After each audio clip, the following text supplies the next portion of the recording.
Partagez vos observations avec Benoît Dutrisac par courriel. Dutrisac@commercialcube.radio. Bon, on revient sur cette guerre ouverte entre les médecins au Québec et le gouvernement. Et à travers tout ça, il y a quelque chose qui s'appelle les patients.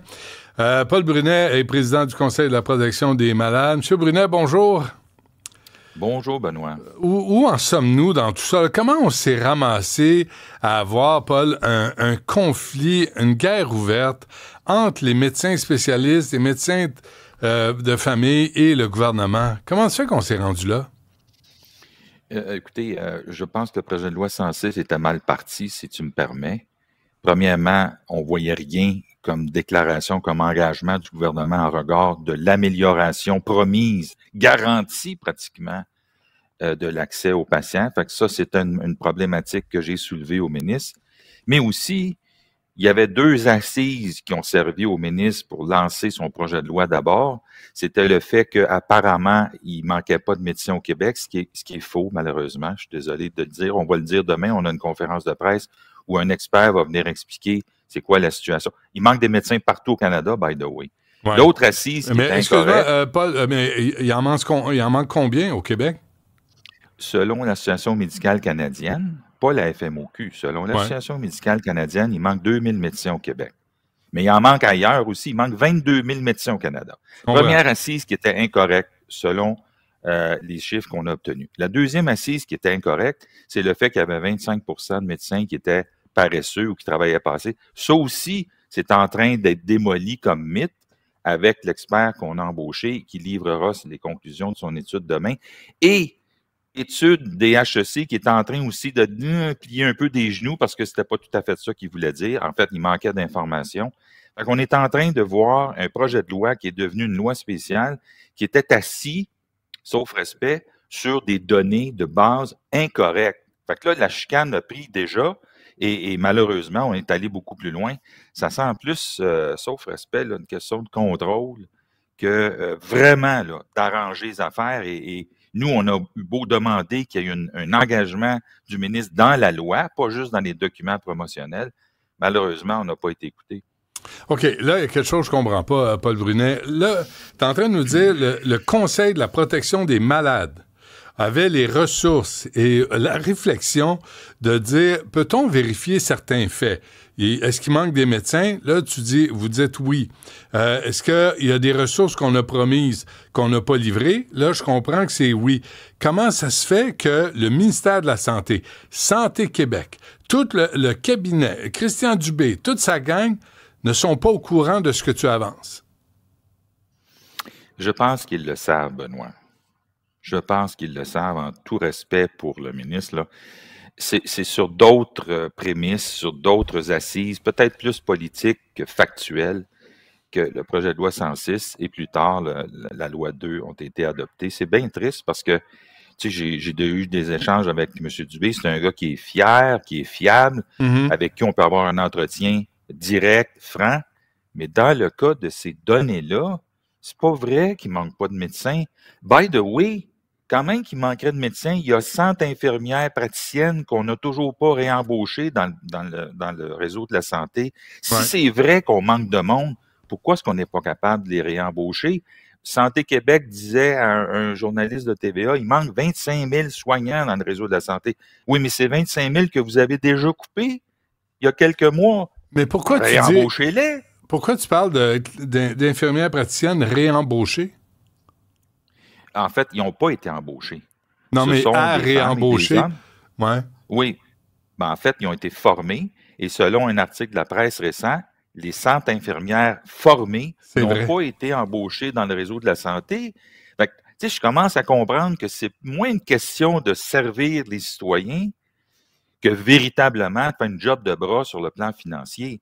Et Dieu sait, comme la personne avec qui tu parlais tantôt l'a dit, on est mal parti pour donner des leçons en matière d'augmentation de rémunération ou de projets. Hein. J'ai analysé, j'ai compté qu'il y avait à peu près pour 5 milliards de projets qui ont soit foiré ou en tout ou en partie.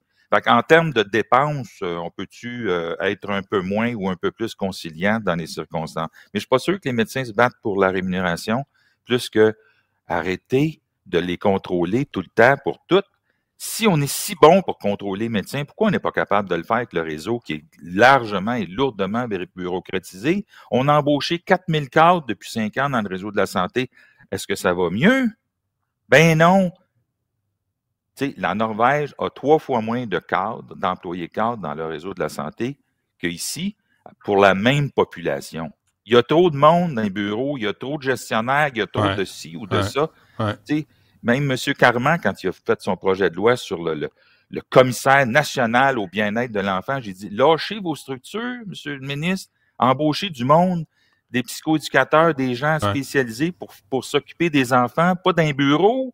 On a cette tendance-là et c'est triste parce que ça c'est, tu sais, on a embauché un commissaire national aux plaintes, on a embauché un... Je sais plus est-ce que, franchement. Paul, est-ce qu'on est en pleine campagne de désinformation dans ce conflit? Je ne sais pas. Écoute, il y a une lumière au bout du tunnel. Dans une émission, dans un autre canal, le ministre a dit qu'il viendrait expliquer aux patients et aux médecins sa réforme. Ouais. J'ai hâte de l'entendre parce que présentement, on a demandé un engagement légal dans le projet de loi et dans la loi qui n'a pas été retenu. Fait que là, on ne sait pas où on s'en va. C'est supposé aller mieux, comme on s'est fait dire depuis 20-30 ans, hein, le projet de loi 120 en 1991. Ça va aller mieux. Les patients vont être au cœur des décisions. M. Barrette, c'est pour améliorer. Rien de ça s'est pas encore passé. Fait que là, on est tanné. On veut des engagements fermes dans la loi, pas juste dans les documents et les déclarations de ministres. Malheureusement, on est encore pris comme d'autres déclarations antérieures auxquelles j'ai assisté et que toi aussi, auxquelles tu as déjà assisté. Mais Paul Brunet, là, j'essaie, je suis comme tout le monde, là, j'essaie de démêler tout ça.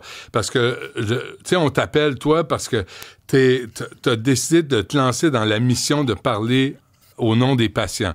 Ce qui est essentiel, parce que dans le débat, c'est rare qu'on entend le mot patient, qu'on entend le mot malade. D'un côté, si je comprends bien, là, corrige-moi si je me trompe, là, t'as un gouvernement qui a coupé dans les ressources, qui coupe chez les infirmières, qui coupe partout. De l'autre côté, t'as des médecins qui ont 9 milliards en rémunération, et t'as Dr. Oliva qui dit que c'est une méthode soviétique. Le Québec serait un goulag pour les médecins. T'as de l'exagération de chaque côté, puis pendant ce temps-là, les gens sont toujours sur des civières. Les temps d'attente débordent 150, 180, à Mont-Laurier, 350 %. Où est la vérité dans tout ça? Oui. Tu sais, je crois, puis là, tu sais, ça fait juste 28 ans que je porte-parole, mais je crois que là, on essaie d'améliorer l'efficacité du réseau de la santé sur le dos des médecins. Ils sont pas tout seuls, ils sont partis du problème, mais ils sont partis de la solution aussi. Mais je soupçonne qu'on n'est pas capable d'améliorer l'efficacité du réseau de la santé. On n'est pas capable.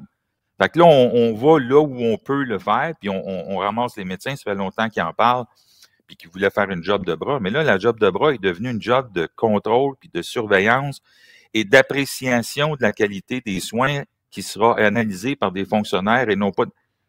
Ça va être tellement compliqué, ça va prendre du monde là, dans les bureaux pour juste surveiller, puis contrôler, puis évaluer la performance des médecins.